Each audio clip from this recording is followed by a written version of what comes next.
भाई चितवान राइनर्स हर बार नहीं डिफेंड हो पाएगा आपसे, समझे। 150 रन 40 रन आप हर बार डिफेंड नहीं कर पाओगे। इसके पहले वाली जो टीम थी वो दूसरी थी। इस जो टीम में आपसे बड़े धुरंधर, आपसे बड़े माइंडेड हैं इस टीम में, जो आपके सामने आज उतरी है। लुम्बिनी लायंस आपसे ज्यादा माइंडेड है। आपकी तरफ से जो आज रन बना, अच्छा एक बात मेरे ये जरूर से जरूर बताना, जो भी चितवान राइनर्स के प्रशंसक हैं, भाई डेविड, जो डेविड मलान है, इनको किस लिए लाया गया? ये इसके पिछले वाले मैच में भी कुछ खास नहीं कर पाए, इस मैच में भी 0 रन पे आउट हो गए। और देव कनाल से, भाई देव खनाल से कहीं ना कहीं रन चाहिए, क्योंकि ये अपने लोकल ग्राउंड पे रन नहीं बना पा रहे। तो कहीं ना कहीं यह सवाल का जवाब इनसे पूछना चाहिए। और उसके बाद भाई रवि बोपारा और कुशल मल्ला ने संयम भरी पारी खेलते हुए जबरदस्त जो 147 रन बनाया है चितवान राइनर्स ने, ये कहीं ना कहीं रवि बोपारा की 100% देन है, जो इन्होंने मात्र 55 गेंदों में 66 रन बनाया है। तो भाई लगातार ये बंदा चितवान राइनर्स के लिए लगातार रन बनाते आ रहा। पहले मैच में भी इसके बदौलत जीती थी, जो चितवान राइनर्स काठमांडू गोरखास के खिलाफ जीती थी। इस मैच में भी कहीं ना कहीं अगर आप उस हिसाब से हिसाब लगाइए तो 20-25 रन कम थे। लेकिन 20-25 रन कम क्यों नहीं होंगे भाई? आप 11 आदमी खेल रहे हैं, 11 प्लेयर खेल रहे हैं, सबकी अपनी अपनी जिम्मेदारी है।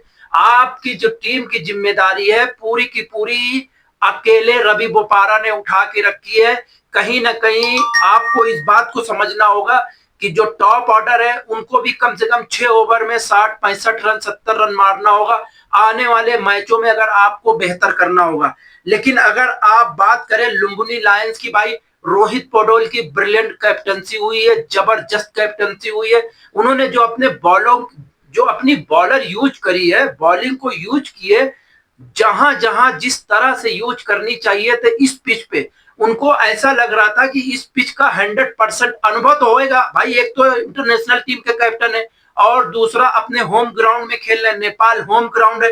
तो इन्होंने जो बॉलिंग यूज करी है चितवान राइनर्स की तरफ से, ब्रिलियंट और जबरदस्त बॉलिंग यूज करी है।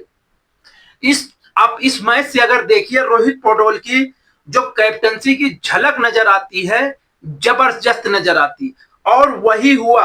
हालांकि अगर आप देखें पूरे मैच में लुम्बिनी लायंस की आप अगर पूरी बैटिंग लाइनअप देखेंगे, आपको कहीं भी 147 रन का जो 42 रन का स्कोर का जो पीछा कर रही है, कहीं भी आपको फंसते हुए नजर नहीं आई है।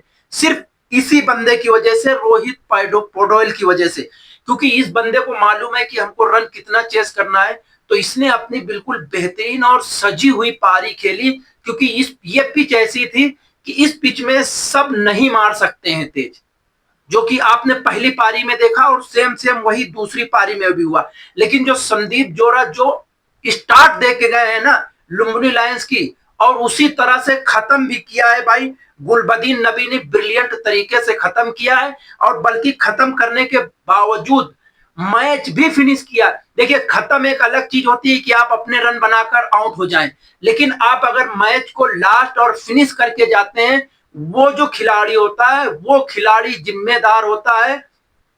और वो खिलाड़ी को आप एक इस हिसाब से समझ लीजिए कि करता धरता, जो अब इस पूरे मैच का जो पूरा निचोड़ अगर आप देखें, गुलबदीन नबी ले गया। और ले क्यों ना जाए भाई, इस बंदे ने 183 के स्ट्राइक रेट से 3 चौके और 3 छक्के मारे हैं, जबरदस्त।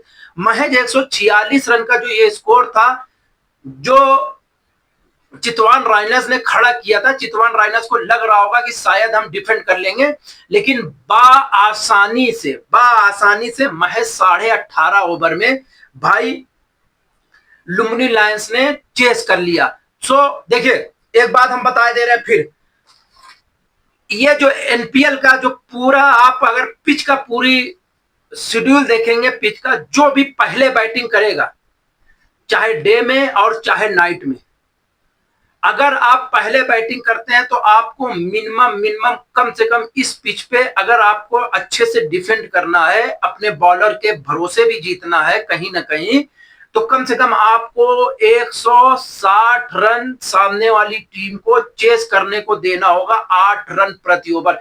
उससे होगा ये, अगर बीच के 5 ओवर आपके फेवर में चले गए, जैसे मान लीजिए 5 ओवर में अगर 30, 32, 35 रन आए, तो कहीं ना कहीं अगर 8 के एवरेज से वो 20 रन बढ़ते हैं, तो वो आने वाले जो आखिरी के 5 ओवर होंगे उसमें बॉलर को मदद मिलेगी। सो अगर आप सोचें हम 140, 150 में डिफेंड कर लें, तो हर बार डिफेंड नहीं होगा, क्योंकि आपके भी सामने जो खेल रहा है टीम, जो भी सामने वाली टीम है, वो भी इस पोजीशन पे, इस स्थान पे खेल के पहुंची है, और आपसे ही ज्यादा दिमाग होगा, आपके मुकाबले ही दिमाग होगा। सो भाई, ये जो छोटा सा खेल है आज के दौर में T20 का, ये जबरदस्त है, ब्रिलियंट है, और जो नेपाल की प्रशंसक भाई दीवानी है इस खेल के लिए, सलूट है। आई लव नेपाल प्रशंसक।